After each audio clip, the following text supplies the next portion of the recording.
Run Vaishnavangscha Shiru Sahagana Raghunatham Vitam Tam Sajivam Sadvaitam Sarvadatam Parajana Samitam Krishna Chaitanya Devam Shri Radha Krishna Pada Sahagana Lalita Shri Vishakam Vitam Hare Krishna Krishna Krishna Hare Hare Hare Rama Rama Rama Hare Hare.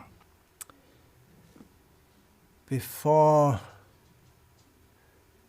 discussing directly about or attempting to discuss about the unlimited glories of Srila Prabhupada and our gratefulness to him, I should first express my appreciation and gratefulness to all the devotees all over the world who worked very hard to make yesterday's Janmashtami celebration a success. Success means we chanted Hare Krishna, we heard and chanted about Krishna, and here in Vellore in South India, it's estimated about 4,000 people came, which was beyond our estimation and beyond what we'd planned for. So unfortunately we didn't have prasadam for everyone. Devotees were working, fasting all day and cooking all day, and so many services they did. So many people came, probably that wasn't really properly allowed during the corona restriction time, but as it happens, the Janmashtami festival just came at a time when there's a lull in the corona pandemic.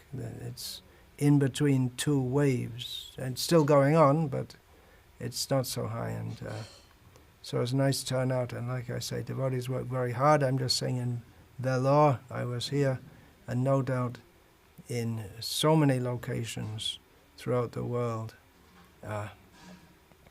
So it's very pleasing to see, and I'm sure Srila Prabhupada is very pleased, and of course Krishna is very pleased. Devotees are working so hard with so much devotion to make a festival that people like to come and be Krishna conscious, at least for this day, at least here in India. And we also see Janmashtami, and we also find that Rath Yatras, Gaur Purnima, these are usually the festivals when devotees who are somewhat estranged, or just for whatever reason, they don't usually come to the temple, but often they'll turn up, at least for this festival. So it helps keep devotees who are a little bit, like estranged or distanced, helps to keep them in touch. Also,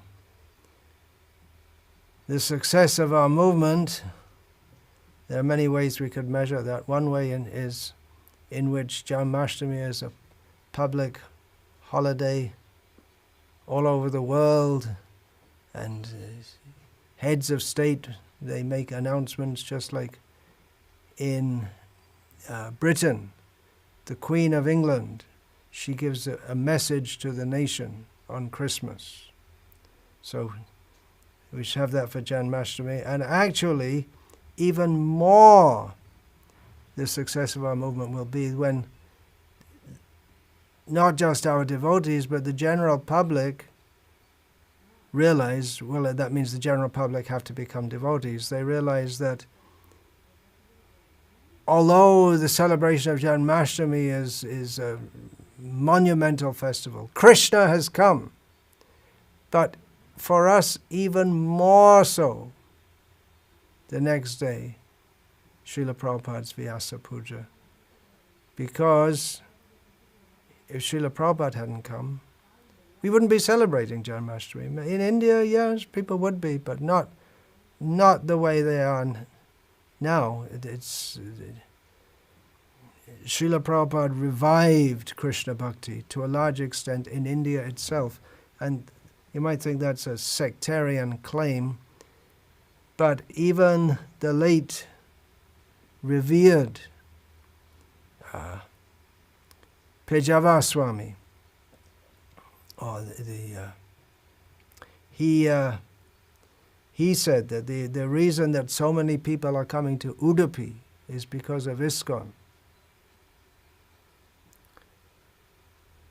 which means because of Srila Prabhupada, and those who are assisting Srila Prabhupada. So we want to make this a great festival also. It is tough after we've been fasting, taking rest late, but we pull ourselves together and glorify Srila Prabhupada. And of course it should not be just one day in the year that we glorify Srila Prabhupada. Dhyam stuvang tasya yashastri sandhyam. At least 3 times a day we should glorify him, and throughout our whole life. I'll read now my Vyasa-puja offering to Srila Prabhupada for this year. Usually we give, the usual format is that we give a general class and later the offerings are read, but I'll make this offering, and then I'll talk some more on the glories of Srila Prabhupada. Here's my Vyasa-puja offering, offered with all the humility at my command.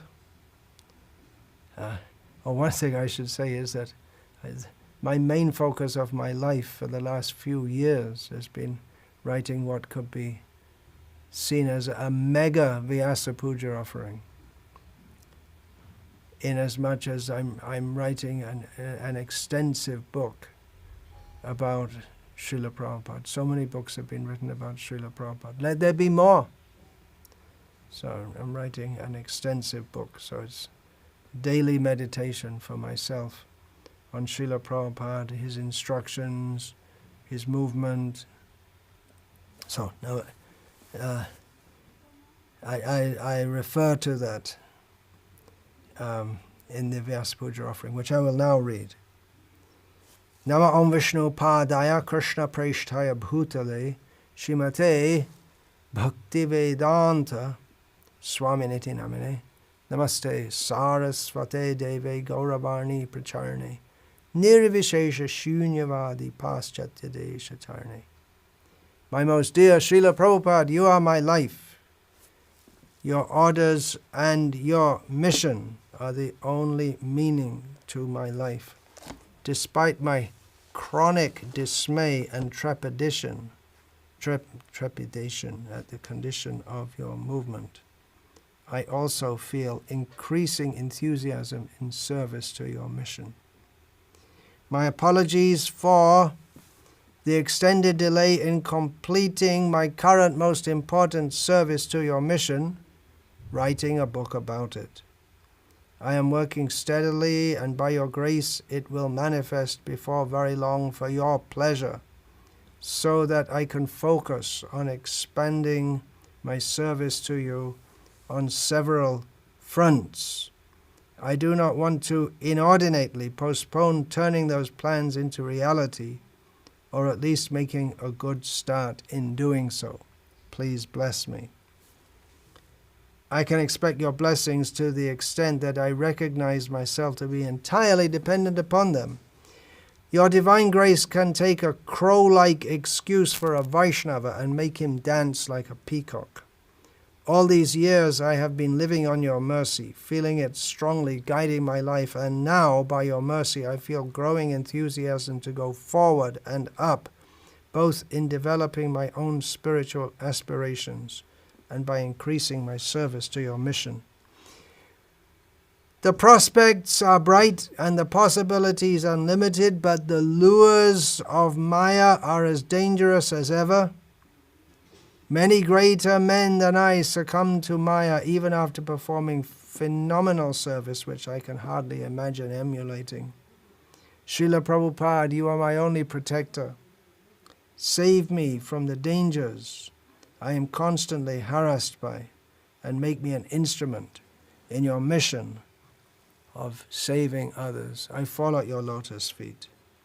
Taking inspiration from the author of Hari Bhakti Kalpalatika, I submit that, despite being an unqualified fool, struggling under the illusion of false ego and a false sense of ownership, I am trying to engage in your service. Even in writing this offering, surely I have committed offenses to you.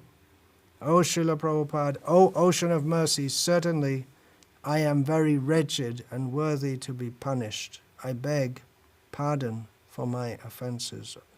O Srila Prabhupada, O unlimited Ocean of Mercy, I have committed many sinful activities, disrespected many great souls, and whimsically neglected your instructions. Despite making a show of being your disciple, factually, I have not even a small drop of devotion for you. O Srila Prabhupada, only by your mercy may I be purified of these offenses. O Srila Prabhupada, I have no taste for hearing your glories, worshipping your lotus feet, or meditating on your eternal form and pastimes. I am envious of your glories and of your servants. I am most shameless. Please forgive me when I say, O Master, please be merciful. O Srila Prabhupada, while pretending to serve your lotus feet with my body, mind, and words, I simply engage in the unceasing service of my senses. At heart, I am only interested in my own misconceived self-interest. In this way, I cheat everyone. I am an ignorant rascal who thinks himself very learned. O Srila Prabhupada, O Ocean of Mercy, please rescue me from this madness. O Srila Prabhupada, due to my past misdeeds, I am incessantly tortured by the distresses of material existence. I am a big, loud-mouthed idiot. My mind oscillates between bewilderment, agitation, and disappointment. But you are a great ocean of transcendental bliss. You remove the sufferings of the distressed, and you are the protector, father, and maintainer of your disciples. Although you are mercifully delivering me, I am unable to properly serve you at any time or in any way. I have nothing better to say than, another year gone, I'm still here. Your merciful message of sanity continues to reverberate in my heart, subduing the egoism and foolishness therein, sustaining the conviction that I must remain at your lotus feet, or I am doomed.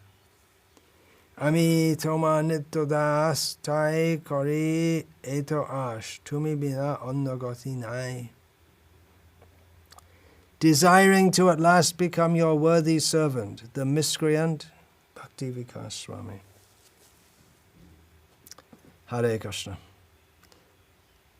I mentioned about that book I was writing. I'm just going to read one chapter, or the major portion of one chapter from that book about Srila Prabhupada. This chapter is called Genuine Acharya. We all know that Srila Prabhupada is a genuine Acharya. Otherwise, whoever happens to be listening to this wouldn't be listening to it. I mean, it's quite, well, not very possible. There are some demons who are listening in for the sake of criticizing, but it's presumed that whoever is listening to this, we're listening to this because we are enamored by the glorious qualities and activities and instructions of Srila Prabhupada. So we know he's a genuine Acharya, we accept that. And we can probably all give some reasons why we accept that, but in this essay, I have attempted to capture the major reasons why Srila Prabhupada is a genuine Acharya by describing the characteristics that are intrinsic to a genuine Acharya. So, while I'm reading this,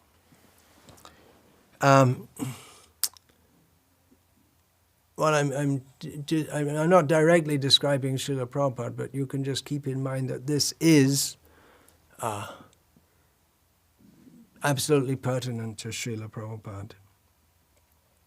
Now, as in most of the rest of the book, many quotes from Srila Prabhupada are embedded within my prose, that can be seen if you're reading that those quotes are in quotation marks, but you can't see that when I'm just speaking. So just bear in mind that a lot of what I'm going to be saying is actually quotes from Srila Prabhupada himself describing about the qualities of a genuine Acharya. All right, let's start that with a quotation from Vayu-purana, which Srila Prabhupada also quoted. Achinoti yah shastrartham acare sthapyatyapi svayam acharate yasmad acharyastena kirtitaha. An acharya is an ideal teacher who knows the purport of the revealed scriptures, behaves exactly according to their injunctions, and teaches his students to adopt these principles also. 3 points are given. He knows the purport of the scriptures, behaves exactly according to their injunctions, and teaches his students to adopt these principles. Means he teaches his students to understand the scriptures and to act according to the scriptures. Continuing the reading. In essence, Acharya means one who acts in accordance with scriptural injunctions and teaches others, especially his disciples, to do likewise. The word Acharya means teacher. It may denote a professor of any subject within the Vedic tradition. For instance, Dronacharya was an Acharya of Dhanurveda, military science. Acharya can also mean the head of a monastery or sampradaya. In current Hinduism, Acharya is one of the many words with religious connotations that is often misused to the extent that a rascal who poses as a spiritual leader can become accepted as a guru or acharya. And then I have in this book a whole chapter of also showing how Srila Prabhupada is distinguished from these cheaters posing as gurus, and how he himself wanted to be distinguished from them. Continuing the reading. In the best sense, the word Acharya denotes an authentic teacher of spiritual knowledge, particularly Krishna consciousness. And I'm going to read some quotes from Srila Prabhupada in this regard. He who propagates the cult of devotion is called an Acharya. Very simple. He who propagates the cult of devotion is called an Acharya. Then another quote. In the dealings of an Acharya there are no activities but those of transcendental loving service to the Lord. Another quote. The special function of a teacher is to make people Krishna conscious. A bona fide teacher following in the footsteps of Advaita Acharya has no other business than to spread the principles of Krishna consciousness all over the world. The real qualification of an Acharya is that he presents himself as a servant of the Supreme. Continuing the reading, quoting from Professor Hopkins, Thomas Hopkins, who's already been quoted earlier in the book. There are quite a few quotes from him. He was very appreciative of Srila Prabhupada and very insightful also. So continuing the reading, thus, Professor Hopkins wrote of the power of Srila Prabhupada's personality as he taught, challenged, chastised, praised, and inspired his young followers, singing devotional songs, overseeing the installation of deities and procedures of worship, clarifying philosophical issues, and demonstrating by his example how a true devotee of Krishna should live and work. That's the end of this quote from Thomas Hopkins. By definition, an acharya follows sadhu, shastra, guru. A guru follows his own guru. Thus, he is a representative of his sampradaya, as discussed in the above section, which I'm not reading now. An acharya is grounded in and knowledgeable of shastra, unfailingly cites it as evidence, and presents it in the manner of his predecessors. These are all extremely important points. And again, quoting from Srila Prabhupada, several quotes. Sadhu, Shastra, Guru. One has to test all spiritual matters according to the instructions of saintly persons, scriptures, and the spiritual master. The spiritual master is one who follows the instructions of his predecessors, namely the sadhus or saintly persons. A bona fide spiritual master does not mention anything not mentioned in the authorized scriptures. Ordinary people have to follow the instructions of sadhu, shastra, and guru. Another quote from Srila Prabhupada. Sadhu means that whatever he'll speak immediately, he'll give evidence from the shastra. Another quote. Our practice is, whenever we speak something, immediately we give quote from authoritative shastra. Then another quote. Whatever we say, immediately quote some Vedic version. And factually, Srila Prabhupada continually quoted Shastra in the original Sanskrit, even in his early days in America, to uncommitted audiences. He's in America, people, when he speaks the Sanskrit, to them it just sounds like some mumbo-jumbo, but he quoted it anyway. Satsvarup Das Goswami noted in this regard, Sanskrit! Exclamation mark. No one knows a word of it! Another exclamation mark. But there is never any question for Srila Prabhupada. Even if they don't understand it, the transcendental sound of Shastra will purify them. It is his authority, and he cannot omit it. That's a very important point. You could just say in English some translation, but by giving the verse, that shows that you're referring to an ancient source, an established, authorized source. If you just say in English the translation and then someone can change that a little bit, and you may end up something quite different. But if we have the Sanskrit, then that's a reference point. At least for those who know Sanskrit, it's a reference, and Srila Prabhupada gave the word-by-word translation, so we can see what Srila Prabhupada is saying is as it is. It's directly in line with Shastra. Continuing the reading. An acharya must also personify all that he teaches. Not only does he know and explain what it means to be fully Krishna conscious, he shows it by his very life. Just thinking of Srila Prabhupada. As many disciples witnessed, Srila Prabhupada perfectly executed these functions of an acharya. And in this book there are chapters devoted to different subjects, so you might be thinking, well, that's a point that should be elaborated on more.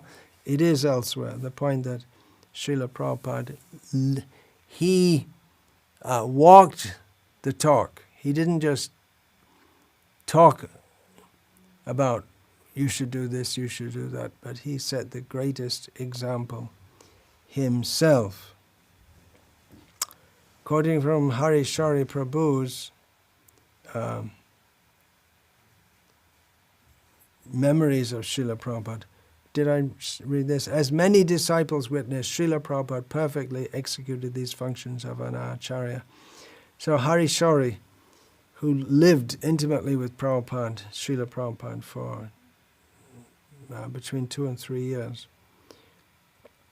wrote, by traveling with and observing Srila Prabhupada's interactions with all varieties of people, we saw that in every circumstance he exemplified Vaishnava etiquette and behavior. Every activity of his personal sadhana and how he represented our previous acharyas in the preaching field according to time and place were impressed upon us. He was a living university of Krishna consciousness and the epitome of what it means to teach by example. Srila Prabhupada is the living proof of everything he taught us. If you want to know how to serve and love Lord Krishna, everything about Srila Prabhupada teaches us that in the most glorious way. His very life is a demonstration of those truths. George Harrison summed it up. George Harrison's name appears in this book several times. He was a very famous man at that time. George Harrison summed it up.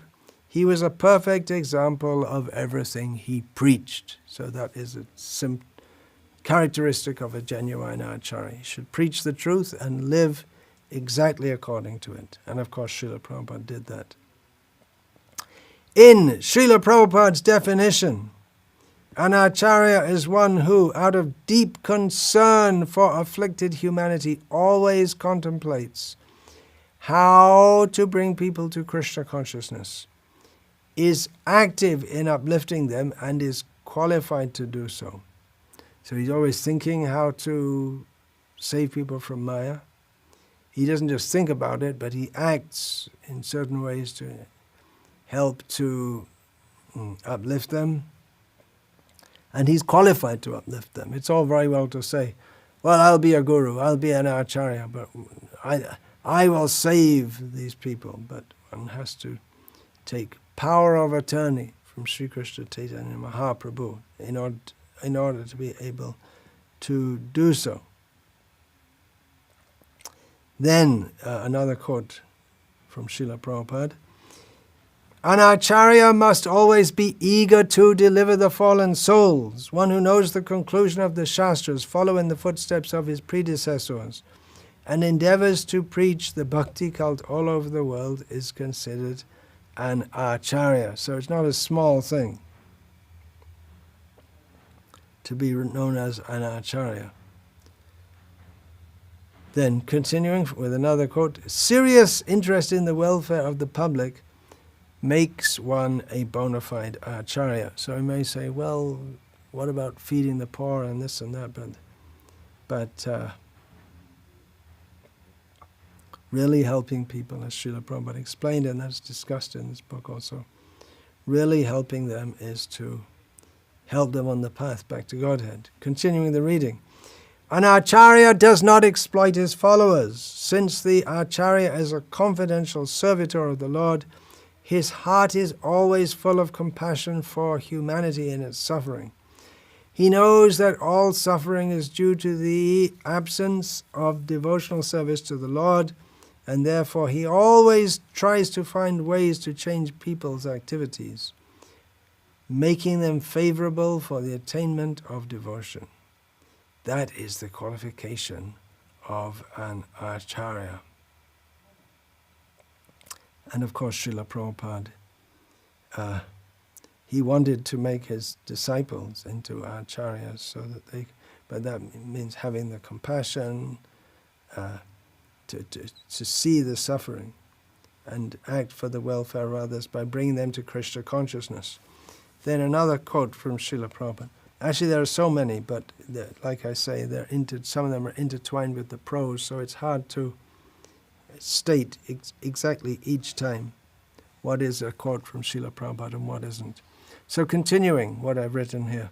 The business of a real acharya is to introduce Krishna consciousness throughout the whole world in accord with Chaitanya Mahaprabhu's mission. The true Acharya presents Krishna to everyone by preaching the holy name of the Lord throughout the world. Thus, a real Acharya knows how to attract people to Krishna, as a sculptor sees a possible masterpiece in every block of stone. A pure devotee detects in even the most despicable and unlikely persons a spark, a possibility of Krishna consciousness. Piercing through thick, almost impenetrable layers of false ego, lust, greed, illusion, and madness, the Acharya speaks to the hidden soul. Come with me, be with Krishna, your long-forgotten friend. This, the Vaishnavas, they speak in such a way to cut through the attachments that bind us in this material world. Sanda evasya chindanti mano vyasanga uktibihi. By their words, they cut these strong attachments to this material world. I've not written it here because how much can you put in a book? It's presumed that devotees have some background, or the readers have some background in all this, that you don't have to explain every point in tremendous detail. Continuing the reading. Unfortunately, most conditioned souls fail to recognize the Acharya as their real well-wisher. But those who respond even slightly find themselves recipients of the Acharya's eager and causeless mercy. Those who go on to become his disciples find themselves being dragged, even despite themselves, to the platform of purity. By his transcendental qualities, born of deep love for Krishna, he incites in his followers an eagerness to have the same vision of pure Krishna consciousness. Srila Prabhupada had all the characteristics of a genuine Vaishnava Acharya, inasmuch as he devotedly practiced and with great endeavor and faith preached Krishna consciousness. He fulfilled the criteria of Mundaka Upanishad in being Shrotriya, which means learned in Shastra as received in Guru Parampara, and Brahmanishta, fully dedicated to Godhead.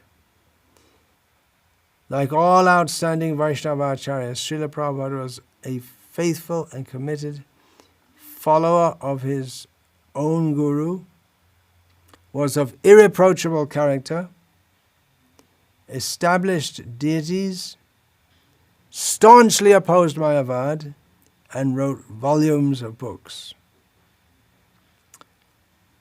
Writing volumes of books was his manifestation of his compassion. Guru means he gives knowledge, and Srila Prabhupada particularly gave knowledge in his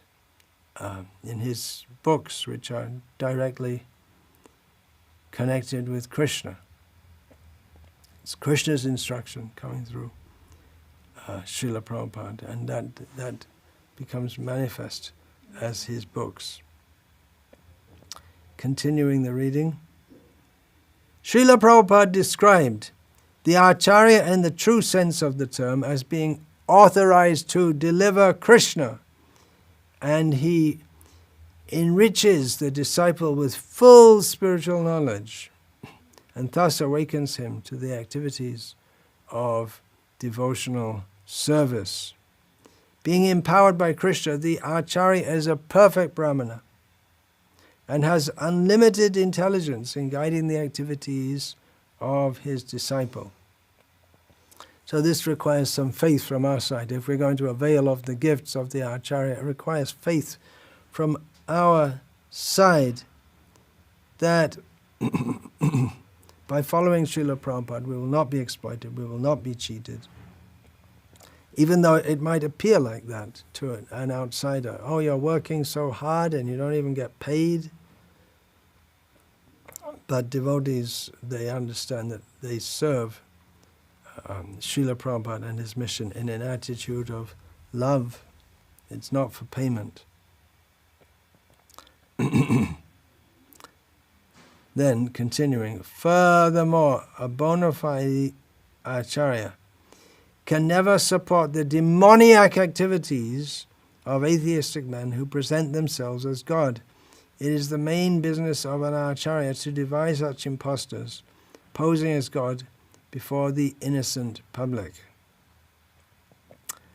So that's another feature of a bona fide acharya. He doesn't just, okay, everything's all right, and we're chanting Hare Krishna, and maybe some other people are doing something else, but it's all okay. No, an acharya doesn't say that. He says, to quote Srila Prabhupada, I'm okay, you're not okay.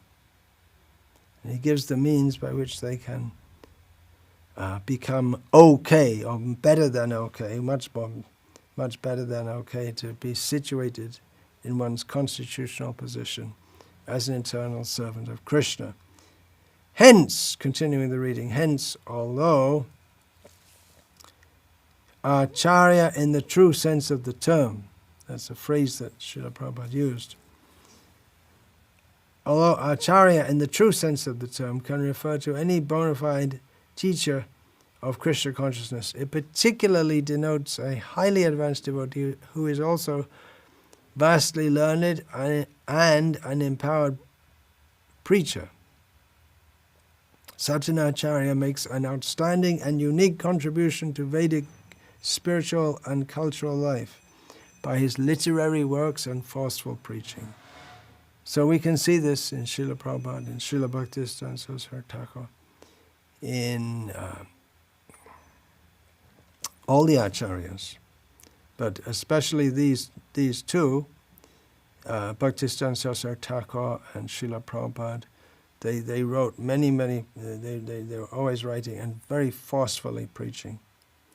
So forceful preaching by fighting against misleaders and defeating their wrong theories, by his purity and by his ability to defend, sustain, or give impetus to the parampara in which he appears. Yes, Srila Prabhupada was very committed to uphold the dignity of the parampara. So that's another symptom of a genuine acharya. He doesn't say, I said it, so you should follow. But he says, no, I heard from my guru, who heard from his guru. There's a parampara, and the center is Shastra. Continuing reading. An acharya is typified by his strong desire and ability to communicate Krishna consciousness to others. It should be fairly straightforward to understand. Not very easy to follow, but it's easy to understand that a genuine acharya has a very strong desire to communicate Krishna consciousness to others, and very expert in doing so also. By teaching and exemplifying the teachings of the book Bhagavat, an acharya is a person Bhagavat that we find in the Chaitanya Charitamrita is described. The book, Srimad Bhagavatam, is called Bhagavat, and a person who is devoted to Krishna is also called a Bhagavat. So, continuing the sentence then, by teaching and exemplifying the teachings of the book Bhagavat, an acharya is a person Bhagavat, being ever absorbed in communicating to others the message of Srimad Bhagavatam. Then a quote from Srila Prabhupada, everything is already there to spread Krishna consciousness. The work of the acharya is how to present it. That's all.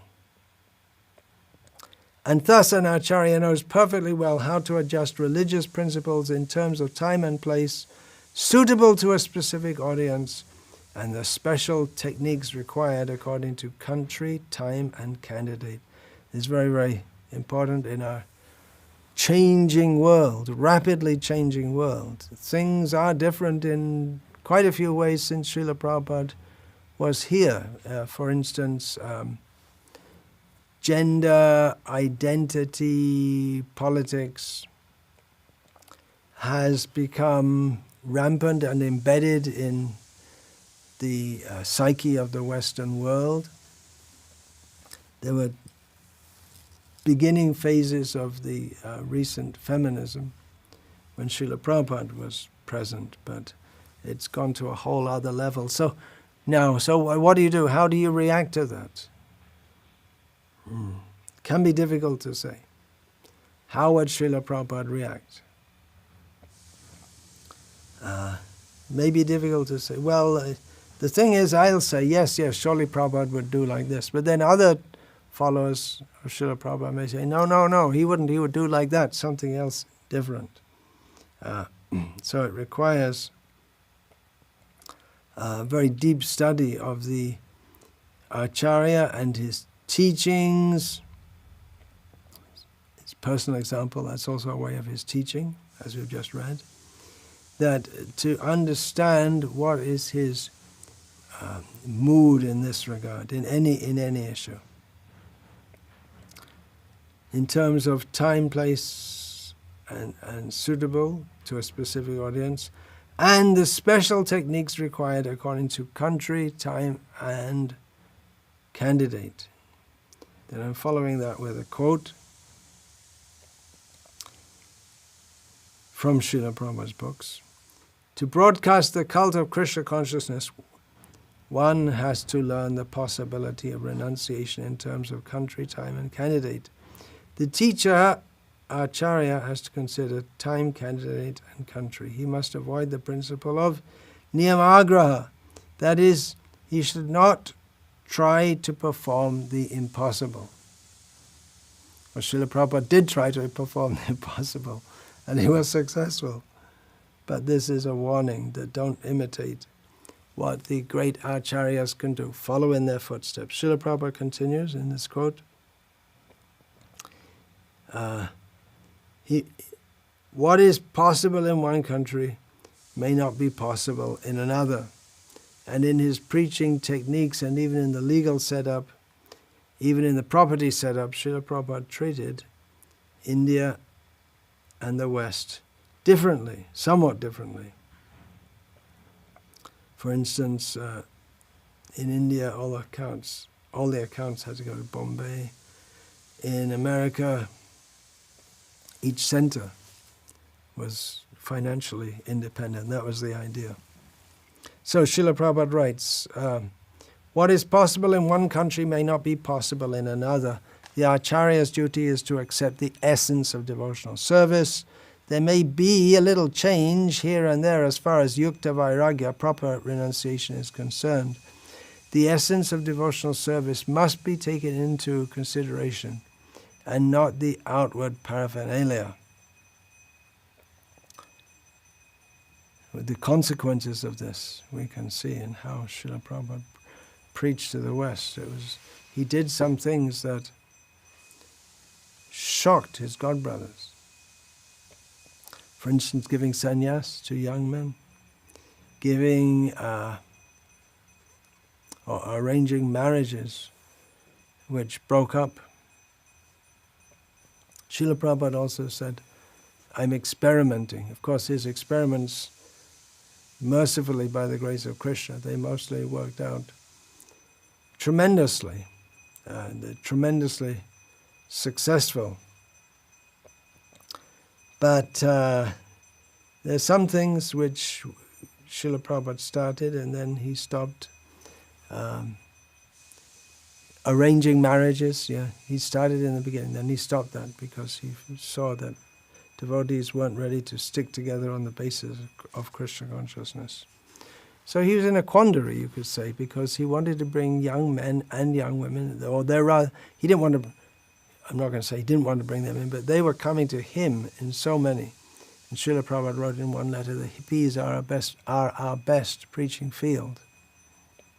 Times have changed. What's now called a hippie doesn't exist practically in America or anywhere else anymore. So Srila Prabhupada made adjustments to bring them in. For instance, one of his disciples designed a poster and a handbill Stay high forever, which was a LSD slogan, a drugs taking slogan.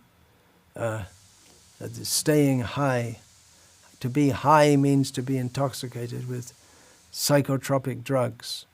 But stay high forever means in the little poster it's explained that when you take a drug, you have some euphoric feeling, and then it's finished, and then it's over.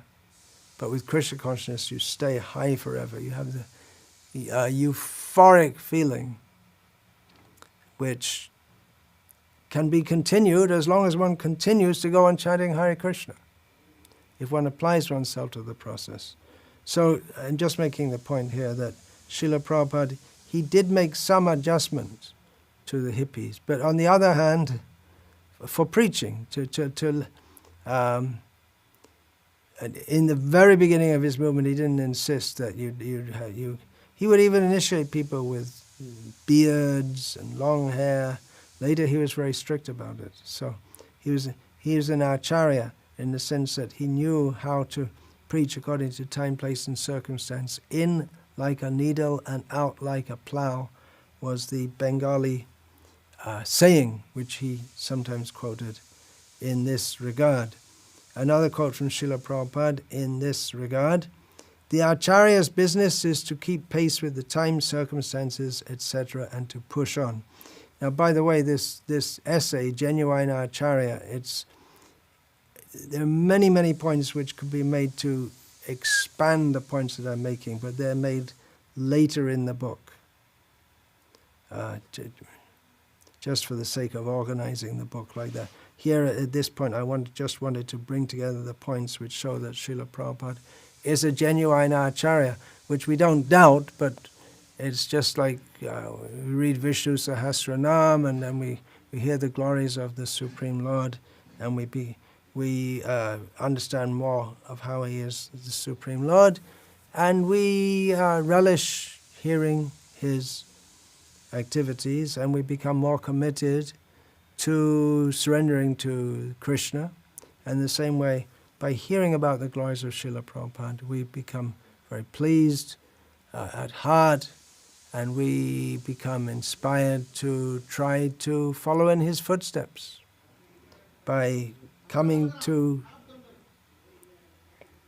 the standard that he wanted us to come to, which was to be like him. Tall order, but he wanted us to do it. Continuing, the next paragraph is all my writing without any quotes from Srila Prabhupada or anyone else. Some devotees are learned scholars and active preachers, but not yet fully realized in their devotion. Others are deeply devoted and dedicated preachers, but are not expert in Shastra. Still others are great scholars with an advanced sense of devotion, but are not very active in preaching. Others yet are enthusiastic preachers, but are not very effective due to a stereotyped approach, lacking the insight in how to communicate Krishna consciousness according to specific audiences. That could be discussed more and more. Others have many devotional qualities personally, but they don't fight against the cheaters, which can be seen as a defect. If one is simply saintly but doesn't fight against the cheaters, then you may be glorious as a devotee. I wrote here, all such types of devotees are glorious, but are not acharyas in the highest or fullest sense of the term. To be an acharya in the fullest sense of the term, we have to follow in the footsteps of Srila Prabhupada, Srila Bhaktisiddhanta Saraswati Thakur, and go and tell the nonsense people that you are all nonsense. Maybe not exactly using those words, but exposing those who are gross cheaters. That should be done by genuine acharyas. Continuing to read, as Srila Sanatana Goswami told Srila Haridas Thakur, Apne achare keho na kore prachar, prachar koren keho na koren achar.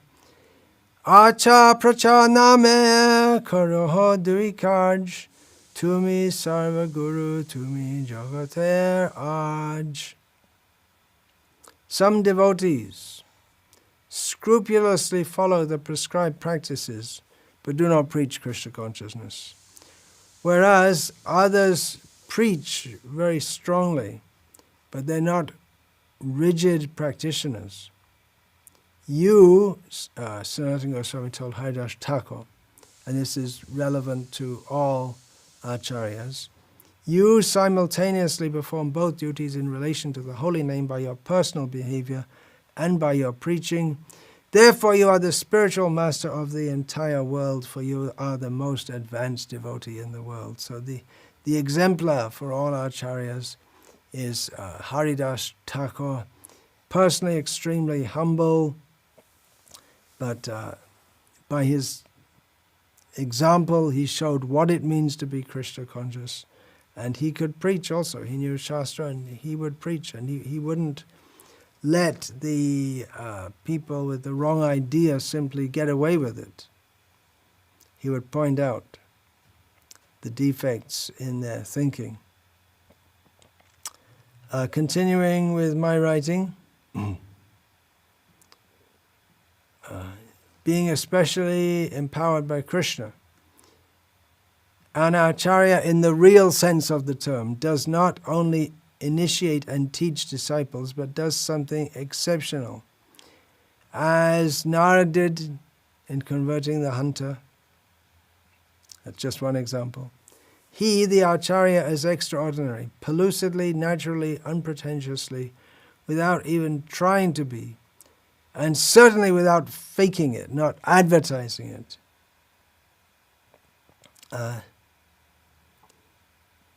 He is extraordinary. He has all these qualities, and his life is full of wonderful events that spring from his deep devotion to the Supreme Lord. Thus he is a self-effulgent acharya. By his own glories he stands out. Srila Prabhupada was not a big figure in the Gauriya Math, but by his own glories he stood out. What he did for Krishna's service was unprecedented. Ananya, unique, na bhuto na bhavishyati. It was never done in the past, and it's not expected to be seen anything like that in the future also. He is a self-effulgent acharya, another phrase that Srila Prabhupada employed, meaning one who is so obviously qualified as a Vaishnava acharya that he is universally recognized as such, except by personalities, if you want to use that word, who are just like owls and never open their eyes to see the audience. So the example is given here, it's given from Chaitanya Charitamrita, that an owl may say, well, I don't see, but then at night it's already dark and he closes his eyes, and how can you see anything? Srila Prabhupada is so obviously qualified as a Vaishnava Acharya that he is universally recognized as such, except by personalities who are just like owls and never open their eyes to see the sunshine, who cannot see the brilliance of Krishna's favor upon the Mahabhagavata devotee. Clearly Krishna empowered Srila Prabhupada, and to not recognize that is a defect, that he is a genuine acharya, even on the level above so many. He made so many people into gurus. They became suitable for that service. But those who cannot see this, they're like owls who keep their eyes shut, even in the daytime, and then they think that the true is untrue and the untrue is true. They can't see clearly. Continuing the reading. To be an acharya in the real sense of the term is not easy, for it requires one to speak truths that many do not like to hear.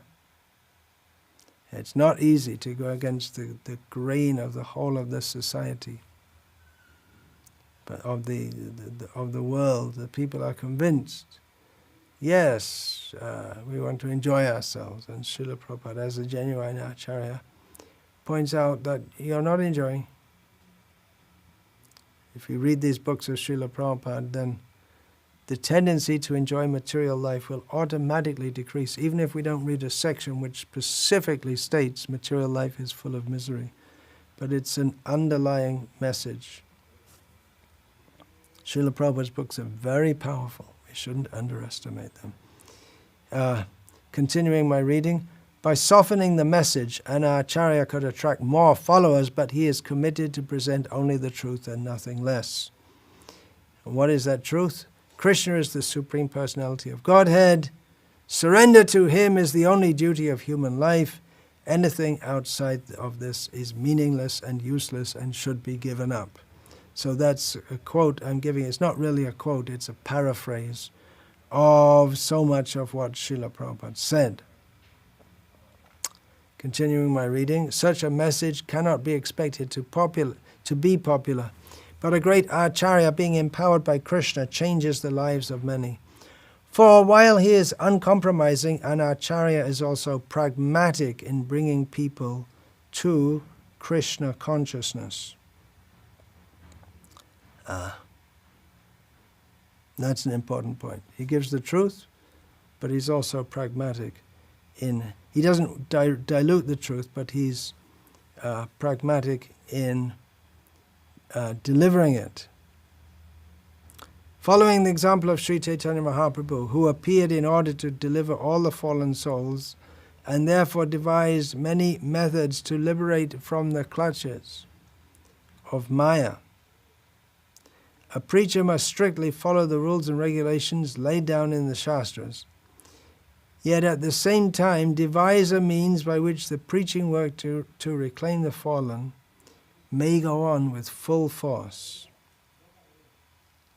So personally, he follows all the rules, but he preaches very widely and very strongly. It's not that he's so attached to following the rules that he can't preach widely. And in preaching, he makes some adjustments also. This is all discussed in detail in this book, which is still under construction. So Srila Prabhupada explained this principle, citing himself as an example. Every acharya has a specific means of propagating his spiritual movement with the aim of bringing men to Krishna consciousness. Therefore, the method of one acharya may be different from that of another, but the ultimate goal is never neglected. An acharya should devise a means by which people may somehow or other come to Krishna consciousness.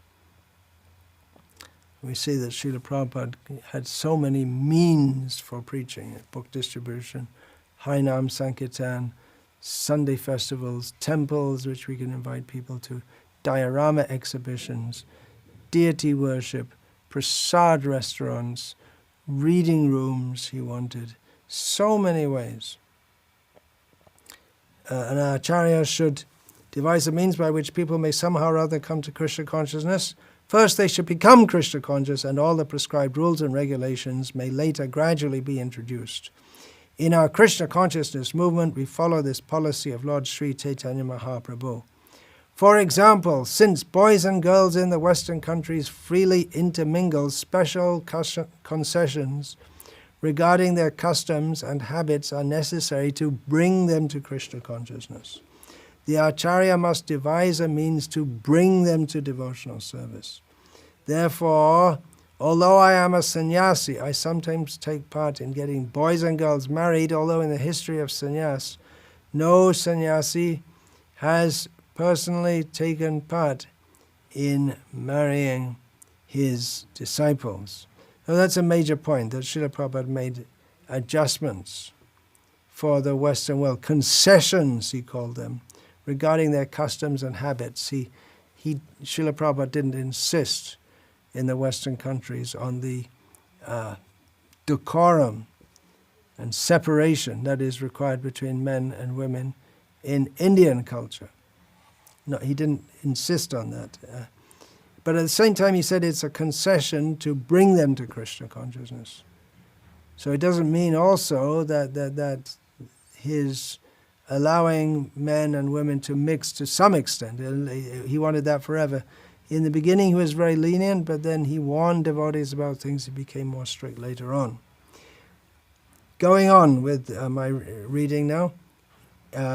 In pursuance of the principle of helping people to come to Krishna consciousness, another major duty of an acharya is to publish books. If we see Madhvacharya, he wrote important books, Ramanuja, and then in his Sampradaya, Ramanuja, so many scholars writing books about Krishna consciousness. Bhaktisiddhanta Saraswati, writing books. So we see that's, at least in this Kali Yuga, which is all we know more or less, we hardly know the history going back beyond that. Before that. In this Kali Yuga, people have poor memory, so the Vedic knowledge has to be committed to books. So a quote to support that statement that a major duty of an acharya is to publish books. Srila Prabhupada writes, the acharya's duty is to find the means by which devotees may render service according to references from Shastra. Rupa Goswami, for example, in order to help subsequent devotees, published such devotional books as Bhakti Rasamrita Sindhu. Thus, it is the duty of the acharya to publish books that will help future candidates take up the method of service and become eligible to return home back to Godhead by the mercy of the Lord. In this way, an acharya not only does tremendous work on behalf of the Godhead during his manifest presence, but his influence continues long after passing from this world. So that's also a symptom of an acharya, a real genuine acharya, that it's not that while he's there there's Hari Bol and a big hype, and then when he passes away he's more largely forgotten. But Srila Prabhupada's influence continues on and on and on. Everyone in this Krishna consciousness movement, the vast majority of members of the Krishna consciousness movement nowadays never saw Srila Prabhupada, never talked to him, never spoke to him. But their lives are profoundly influenced by him. That is the power of an acharya. In the best manner possible, Srila Prabhupada demonstrated all the qualities of a genuine acharya, an acharya in the truest and highest sense of the term. At every moment, with every breath, he lived and demonstrated the essence of all Shastric teachings. In all respect, he was an acharya par excellence. Srila Prabhupada ki jai. Vancha kalpa tarubhyascha kripa sindhubhya evacha patitanam pavanebhyo vaishnavebhyo namo namaha. Dante nidhaya churnakang padayoni patya kritvacha karkushatameta daham bravimi hey sadhava sakala eva vihaya durat Gauranga Chandra Charne Kurutana Ragaha Parivadatu Jano Yatata Tava Nanumukaro Navayang Vicharyamaha Hari Rasamadira Madati Mata Bhuvi Vilotama Nartama Nirvishama. Hare Krishna Hare